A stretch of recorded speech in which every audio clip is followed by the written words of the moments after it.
महाविकास आघाडीमध्ये अंतर्गत चर्चा सुरू आहे. असं काही नाही की चर्चा सुरू नाही. काल स्वतः माननीय शरद पवार यांचं उद्धव साहेबांशी चर्चा झाली. काल स्वतः माननीय शरद पवारांशी शिवसेना पक्षप्रमुख उद्धव ठाकरे यांच्याशी दूरध्वनीवर चर्चा झाली.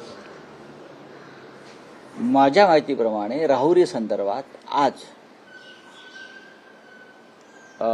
शरद पवार यांच्या पक्षाची बैठक आहे. काल जयंतराव पाटील यांच्याशी सुद्धा माझी चर्चा झाली. आम्ही काल काही काळ चर्चा केली. काँग्रेस पक्षाच्या नेत्यांशीही आमचा संवाद सुरू आहे.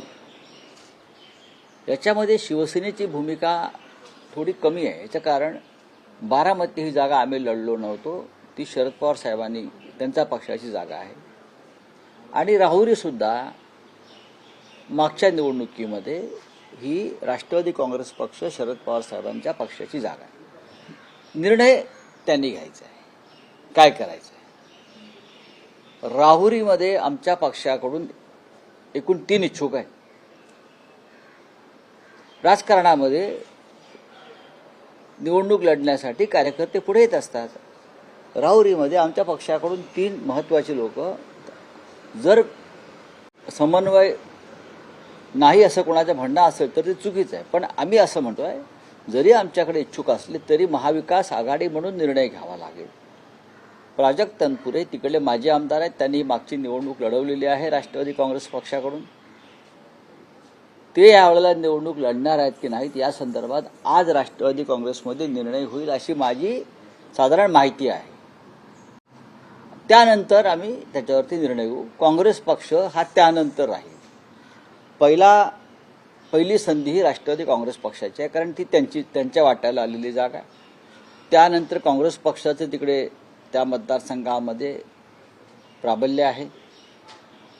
आमच्याकडे 3 उमेदवार आहेत, पण ही निवडणूक होईल. बारामतीमध्ये जो विषय आहे, बारामतीमध्ये सुद्धा उपमुख्यमंत्री सुनेत्राताई पवार यांनी उद्धव ठाकरे साहेबांशी नक्कीच चर्चा केली.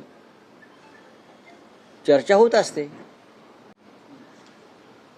त्या भारतीय जनता पक्षाबरोबर निवडणूक लढत आहेत. त्यांची युती भारतीय जनता पक्षाबरोबर आहे, ह्याच्या सुद्धा आमच्या पक्षामध्ये चर्चा झाली. त्या काय महाविकास आघाडीचे उमेदवार नाही आहेत.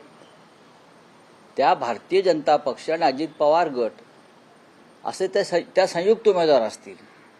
अशा वेळेला त्यांनी जरी चर्चा केली असली माननीय उद्धव साहेबांशी, तरी